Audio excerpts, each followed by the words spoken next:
Can we please address these comments that Gareth Southgate has made in regards to both Harry Maguire and Phil Foden this week? Hey guys, welcome back to the channel. Welcome to another video. Yes, today's video is going to centre around Gareth Southgate, who has made some quite interesting and somewhat strange comments in regards to both Harry Maguire and Phil Foden over the course of this international break. Yep, I know the international break is over. Thank God for that. Club football is on the verge of returning this weekend. It's been a very long international break, it seems. But I just wanted to round things off of the international break by talking about this issue, which has got people talking and has been stirring in the football community these past couple of days. Especially the Harry Maguire stuff. That stuff has obviously spewed up. So we're going to be talking about the comments that Southgate has made. And we're going to be talking all about that. But before we go any further, I would like to remind you all to please like the video and also subscribe if you're new. Both things are always and very greatly appreciated. And also I encourage you as well to get involved in that comment section. Do talk to me on this, people. I'm sure you have a lot of interesting thoughts, comments, opinions, predictions, feelings, whatever you want to call it. That'll make for great and interesting reading down below in that comment section. So do get involved down there. But without further ado, let's get on with the video. Let's talk Harry Maguire, Phil Foden, Gareth Southgate, England, and everything else in between. So it was after the Scotland game in which Southgate's Maguire comments came about. Maguire obviously came on at half time. He scored an own goal in that game. Things went from bad to worse for Maguire. He seemingly cannot catch a bit of a break right now. Let me say first and foremost, normally I would say about Gareth Southgate a lot of things. I don't like his management, I don't like his style of play. I think he should have gone after the 2018 World Cup. But I have always said that he carries himself professionally, he's well spoken, he's a model professional. He's a model professional in terms of being a manager, and that's something I can't deny. He is a professional, he's well-spoken, carries himself very, very well in that regard. However, this week, that mask sort of slipped a little bit, because I think he let his frustration get the better of him when he made the Maguire comments in particular. He was a bit of a hypocrite when it came to the Phil Foden comments, as I'll go on to a little later. I just think this week that sort of perception of him slipped. And I'm interested to know what you guys think, obviously, on this. But we're going to talk about the Maguire stuff first and foremost. The Maguire comments, in a nutshell, basically stated that Southgate was calling out everyone. Southgate was calling out English media, English journalism, and without really saying it, he was calling out England fans in general.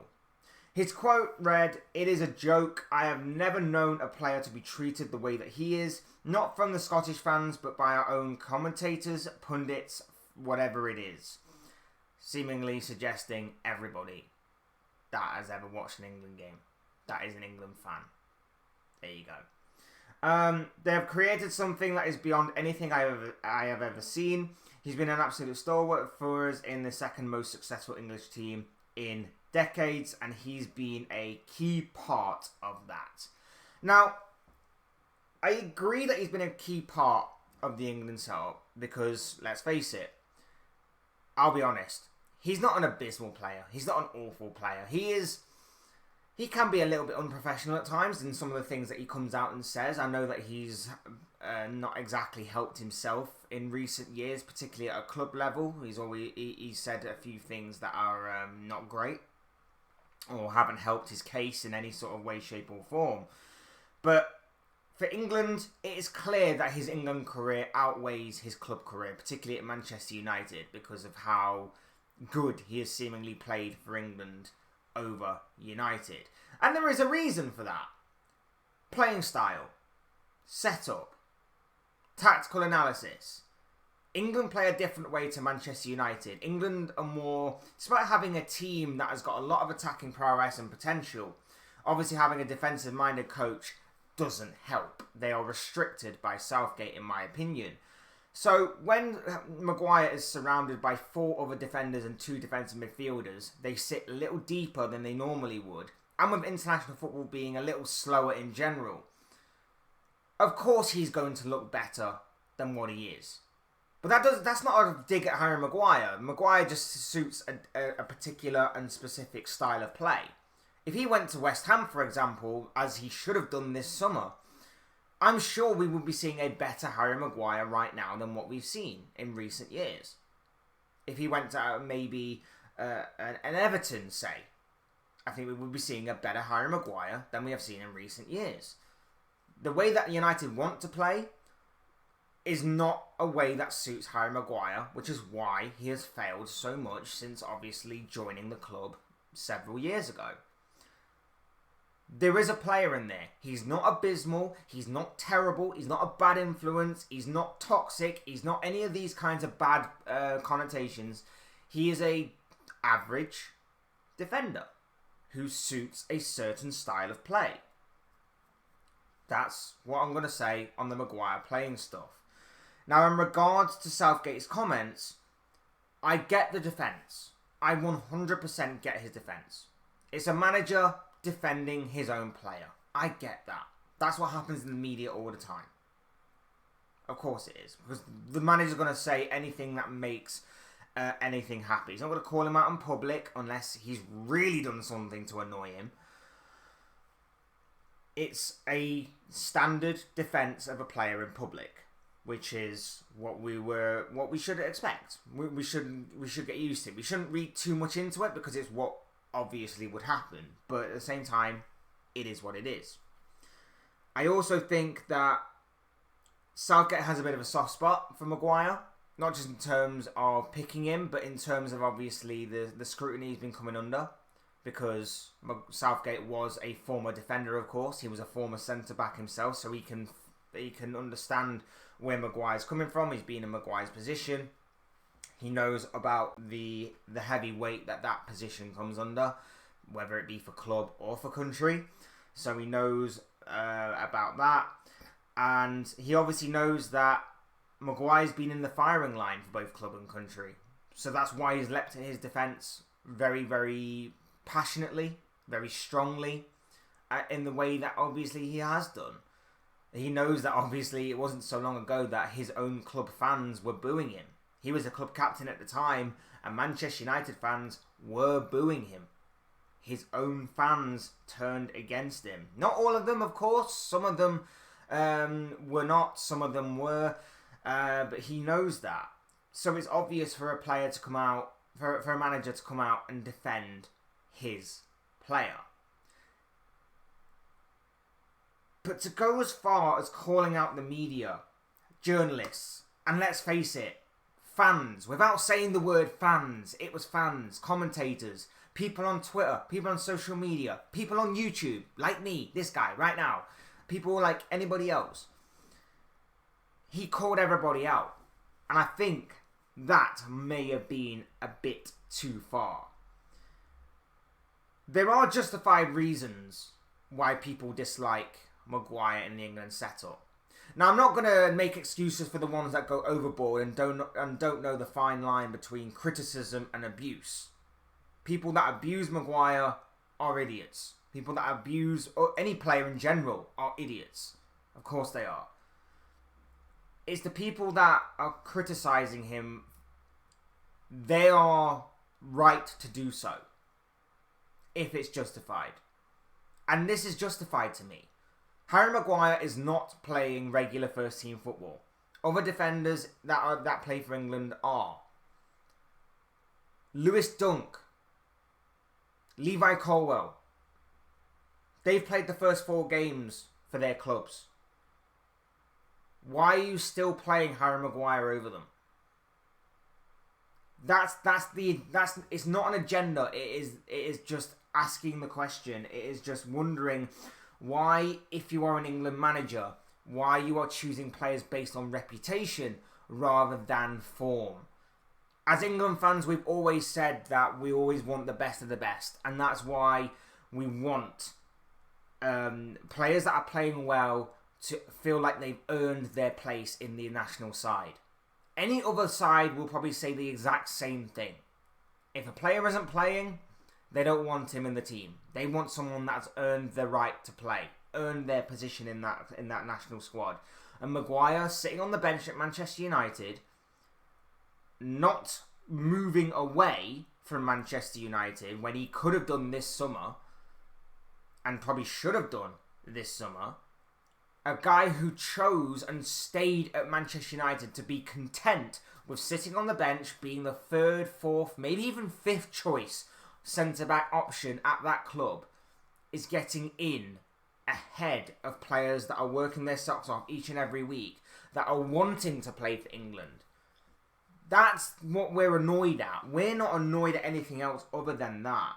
We are annoyed that there are players out there that are justified and worthy of playing in that England squad and starting. And yet you've got a cold Maguire, who obviously, when I say cold, has been sitting on the sub-bench or in the reserves or whatever it may be for a matter of weeks, months, however long it may be. Not getting much game time is just brought in because he did well for England previously. Like I say, there's a reason why Maguire has done well previously, and it's because of the setup of the team.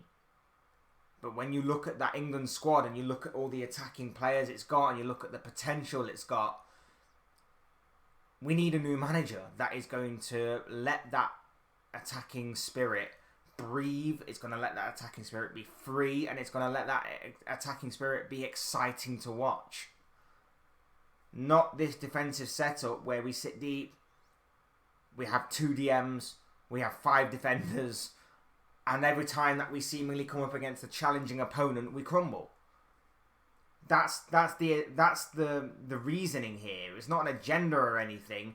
It's that we see Maguire as Southgate's chosen one, and no matter what happens with Maguire going forward, he's always going to seemingly have a place in the England side. That's the issue that people have got here. And part of me thinks that Southgate came out with this defence to kind of take the blame and take the heat off of Maguire and pass it on to him. And maybe that's sort of noble of him, I guess, or something along them lines. Maybe it was something of a plan for Southgate to maybe, like I say, take the heat off of Maguire and seemingly try and make England fans dislike him, as seemingly he can take it and he can take that responsibility because obviously he is the man in power essentially to obviously pick the squad and pick the team and so on and so forth. Part of me just thinks that he said this just because he said it. You know, he just said it without thinking, basically, and he said it without thinking of the consequences and everything. And so, with that being said, it just makes me think he's doubling down on his decision. He's trying to justify why Harry Maguire should be in that squad, should be in that team, and why he should be playing. And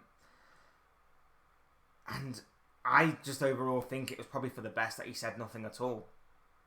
If anything, he just says, I picked the team, this is on me. That might have been better than attacking fans, than attacking people like that.